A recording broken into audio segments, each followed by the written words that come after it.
민수기 26장에서 2차 인구조사를 하고 이제 민수기 27장에서는 모세도 곧 죽을 것이며 이 모세를 대신해서 여호수아를 새로운 지도자로 세웁니다. 이제 이스라엘은 출애굽 당시 20세 이상이었던 1세대가 모세와 여호수아 갈렙을 제외하고는 모두 죽고 다음 세대로 이스라엘이 새롭게 재편된 것이죠. 다음 세대는 길고 길었던 광야 생활을 마치고 가나안 입성을 드디어 눈앞에 두고 있는 것입니다. 이런 상황에서 하나님은 모세로 하여금 이스라엘 백성들에게 이 가나안 정복 전쟁에 관하여 말씀하시지 않고 전쟁과 전혀 상관이 없는 절기와 제사, 그리고 이 제사에 관한 제물에 대해서 말씀하고 있습니다. 그것도 민수기 28장에서부터 30장까지 무려 3장에 걸쳐서 말씀하고 있는데요. 하나님께서는 왜 재정비된 이스라엘 백성들에게 가나안 정복에 대비한 말씀이 아니라 절기와 제사 그리고 제물에 관하여 다시 말씀하고 있는 것일까요? 절기와 제사, 이 제물은 모두 구약의 예배와 관련이 있는 것입니다. 즉 제사, 이 예배를 다시 말씀하심으로 하나님께서는 이스라엘 백성이 어떤 백성인지를 가르치고자 했습니다. 이스라엘 백성은 하나님께 예배드리는 하나님의 백성이죠. 이스라엘 백성이 가나안과의 전투에서 승리하는 길은 그들의 힘과 능력에 있지 않고 누구에게 있음을 가르치는 것일까요? 바로 하나님께 있음을 말씀하는 것입니다. 세상의 주관자가 누구이십니까? 바로 하나님이시죠. 전쟁의 승패도 하나님께 달려 있습니다. 이스라엘 백성들이 철저하게 하나님을 예배하며 하나님만을 의지할 때 그들이 가나안 전쟁에서 승리할 수 있고 또한 거룩한 삶을 가나안에서 살도록 하고자 하나님께서는 무려 3장에 걸쳐 제사, 이 예배에 관해서 말씀하고 있는 것입니다. 민수기 28장은 매일 드리는 상번제와 매주 안식일에 드리는 제사 그리고 매월 초하루에 드리는 제사를 말씀하는데요. 하나님께서는 매일, 매주, 매월 하나님 앞에 이 제사, 예배를 드리게 함으로 삶에서 가장 중요한 것이 하나님께 예배하는 것임을 말씀하죠. 또한 예배를 통해 삶의 기준이 자신들이 아니라 하나님임을 기억하며 삶의 모든 것을 하나님께 맞추어 살도록 가르치는 것입니다. 이어서 절기인 이 6월절 무교절 제사와 77절에 드리는 제사도 말씀하는데요. 6월절과 77절은 이스라엘의 3대 절기 중 하나로 이를 통해 하나님께서 베푸신 구원의 은혜를 기억하고 또 감사함으로 하나님만 의지하며 살도록 합니다. 하나님께서는 절기를 통해 하나님의 은혜로 여기까지 왔음을 그리고 앞으로도 이 은혜를 바라보도록 하심으로 온전히 하나님만 의지하도록 가르치는 것입니다. 이어서 오늘 민수기 29장 1절에서 11절은 이어서 절기들이 나오는데요. 7째 달 초하루 나팔을 불기에 나팔절로 불리는 나팔절 절기와 속죄일에 대해서 말씀합니다. 이 두 절기는 모두 이스라엘 원력으로는 7월에 드리는 절기인데요. 오늘날로 보면 9월에서 10월에 해당합니다. 이 절기들의 날짜를 보면 7월 첫날에 나팔절 그리고 7월 10일에 대속죄일이 있습니다. 왜 이렇게 7월에 큰 절기들이 제정되어 있는가 하면 이 시기에는 모든 추수를 끝내고 새로운 파종을 기다리는 시기였기에 이제 백성들은 농사일을 잠시 쉬고 하나님을 더욱 가까이 할 수 있기 때문입니다. 물론 이 절기들이 지금 광야에서 지켜지고 있는 것이 아니죠. 모든 절기들은 가나안 땅에 들어가서 지켜질 것이고 그곳에서의 삶의 환경에 맞도록 하나님께서 절기들을 제정해 주신 것입니다. 오늘 이 두 절기들에 대해서 함께 살펴보겠는데요. 먼저 7째 달 초하루, 즉 유대력 7월 1일 절기인데요. 1절에 보시면 이렇게 말씀합니다.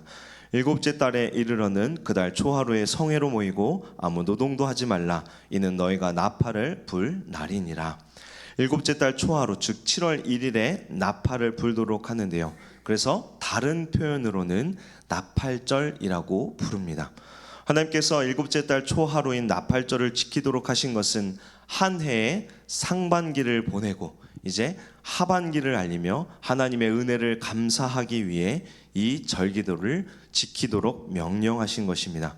그래서 7월 1일에는 1절에 다시 보시면 일곱째 달에 이르러는 그달 초하루에 성회로 모이고 아무 노동도 하지 말라. 이는 너희가 나팔을 불 날이라고 말씀하면서 성회, 거룩한 집회로 모이고 아무 노동도 하지 말라고 명령하십니다.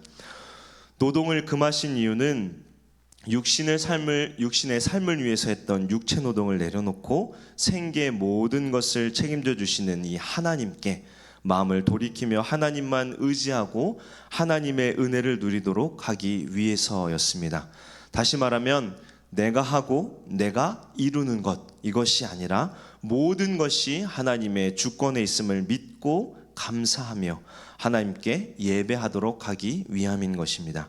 7월 첫날이면 사실 민수기 28장에서 말씀한 매일 드리는 제사인 상번제, 그리고 매달 첫날에 드리는 초하루 제사와 겹칩니다.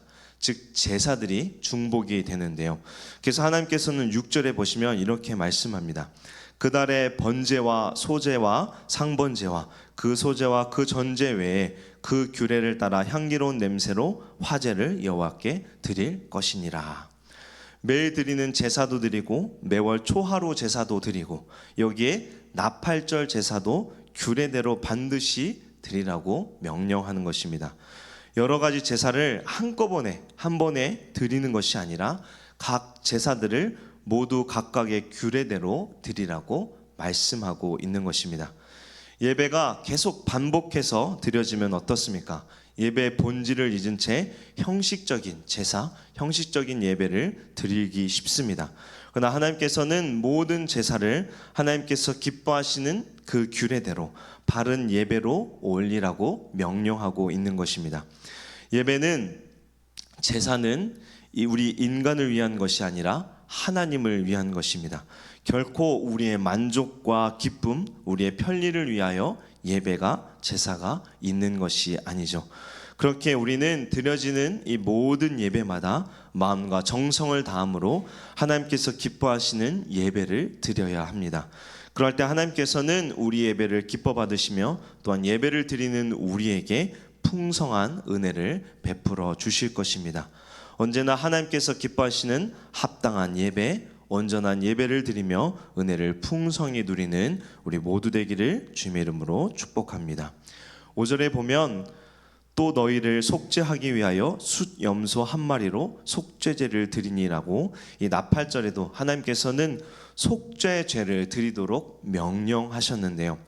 절기의 제사들을 살펴보면 그 절기가 기쁜 절기이든 고통과 아픔을 되새기는 절기이든지 반드시 속죄죄가 포함되어 있음을 볼 수 있습니다. 즉 그만큼 죄에 대한 속죄가 매우 중요함을 보여주는 것입니다. 하나님은 공의로운 분이시기에 죄에 대한 속죄가 없이는 하나님과 교제할 수 없고 드리는 제물을 하나님께서 받지 않으시기 때문에 속죄제를 하나님께서 드리도록 명령하신 것입니다. 하나님께서는 이스라엘 백성들로 하여금 항상 죄에 대해서 깊이 인식하며 거룩한 삶을 살도록 하신 것입니다. 오늘 우리들도 마찬가지입니다. 죄로 인하여 죽을 수밖에 없는 우리가 예수 그리스도의 공로로 인하여 죄 사함을 받아 하나님의 은혜를 누리고 사는 존재가 되었습니다. 우리는 이것을 항상 기억하며 매일의 삶에서 말씀에 순종하여 죄에서 멀어지는 거룩한 삶을 살도록 부단히 노력하여야 할 것입니다. 또한 죄를 발견했을 때는 항상 즉각적으로 회개함으로 하나님과의 바른 관계를 유지하도록 최선을 다해야 할 것입니다. 이제 7절에서부터 11절까지는 대속죄일에 관한 규례가 말씀하고 있는데요. 대속죄일은 유대 종교력으로 7월 10일에 드리는 규례입니다. 레위기 16장에서도 이 대속죄일에 대해서 말씀하는데요.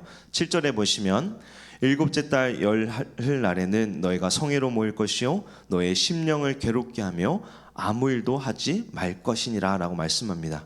성회로 모이되 심령을 괴롭게 하며 아무 일도 하지 말라고 명령하시죠. 대속죄일은 1년에 한 번 이스라엘 민족 전체가 자신의 죄를 속죄하는 날입니다. 이때에는 대제사장이 지성소에 들어가 이스라엘 전체를 대신하여 죄를 속죄하였는데요. 그렇게 모든 이스라엘 백성들은 일체 노동을 중단하고 하루 종일 금식하며 자신의 지은 죄로 인해 마음을 괴롭게 하여야 했습니다. 대제사장은 자신을 위하여, 그리고 제사장 가족을 위하여, 그리고 온 백성을 위해 속죄제를 드려야만 했습니다. 이 대속죄에 있어서 가장 중요한 것은 죄에 대한 대속입니다. 오직 죄를 대속, 이 죄사함을 받은 자만이 하나님과의 관계에서 진정한 기쁨을 누리게 되는데요. 즉 대속죄를 통해 죄를 대속받는 것이 얼마나 중요하고 기쁨인지, 그리고 더불어서 장차 오실 그리스도께서 인류의 죄를 대속하시기 위하여 대속죄물이 되심을 예표하는 것입니다. 그리고 그 일이 실제로 이루어졌죠. 예수 그리스도께서는 흠없고 완전한 속죄 제물이 되셔서 자신을 단번에 드려 하나님께 드려 영원한 속죄를 이루심으로 레위 제사장들이 매번 드려야 했던 이 율법적 제사를 완성하시며 폐기하셨습니다. 즉 예수 그리스도께서 십자가에서 죽으심으로 우리의 죄가 어떻게 된 것입니까? 죄의 사함을 얻게 되었죠. 완전한 구원을 받은 것입니다.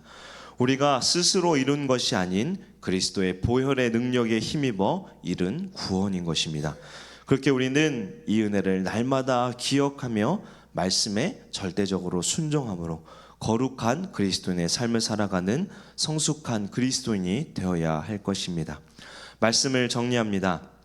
하나님께서는 이스라엘 백성들로 하여금 예배와 절기를 통해 하나님의 은혜를 기억하고 하나님께 대한 바른 예배와 흔들리지 않는 믿음의 삶을 살도록 하셨습니다.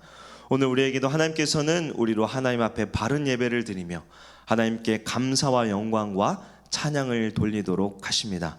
우리는 결코 하나님께 예배하기에 합당한 자들이 아닙니다. 그럼에도 하나님께서는 우리를 위하여 자기 아들을 아끼지 않고 내어주셨습니다. 우리를 아무 이유 없이 죄에서 구원하여 주시고 하나님의 사랑 안에 머물게 하신 놀라운 은혜를 우리는 기억하며 하나님께서 기뻐하시는 예배와 삶을 살아가야 합니다. 무엇보다 죄가 우리를 하나님과 멀어지게 하는 것임을 기억하며 거룩한 삶을 살도록 힘쓰는 자들이 되어야 하는데요. 거룩한 삶이란 내가 기준이 되는 삶이 아니라 하나님의 말씀이 기준이 되며 그 말씀에 온전히 순종하는 삶입니다. 예수님께서도 자신의 모든 삶을 하나님께 순종하며 사셨고 구원의 일을 이루셨습니다.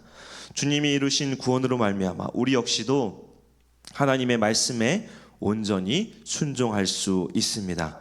주님께서는 우리의 연약함을 아시고 성령을 보내주셨으며 성령을 통해 우리가 주의 말씀에 온전히 순종하는 거룩한 삶을 살도록 은혜를 베풀어 주신 것입니다. 그렇게 오늘도 성령을 힘입어 내가 아닌 주의 말씀으로 충만한 우리 되어서 주의 말씀에 순종하는 거룩한 주의 백성들 되기를 주님의 이름으로 축원합니다. 함께 기도하겠습니다. 우리에게 구원의 은혜를 베풀어 주신 주님, 날마다 우리가 하나님의 말씀으로 하나님을 깊이 알아가게 하여 주시고 또 영과 진리로 하나님께서 기뻐하시는 참된 예배를 드리는 우리 모두 되게 하여 주시옵소서. 예배를 사모하며 예배를 끝까지 지키며 하나님과 바른 관계를 유지함으로 하나님께서 넘치도록 부어주시는 은혜를 누리는 우리 모두 되기를 원합니다. 오늘 하루도 주의 말씀에 온전히 순종하는 거룩한 주의 백성들 되기를 원하오니 우리의 삶을 선하게 인도하여 주시사 우리를 책임져 주시고 말씀에 순종함으로 하나님 안에 거하며 영생의 기쁨을 맛보는 우리 모두 되도록 은혜 베풀어 주시옵소서. 감사드리며 우리를 죄에서 구원하신 예수 그리스도 이름으로 기도합니다. 아멘.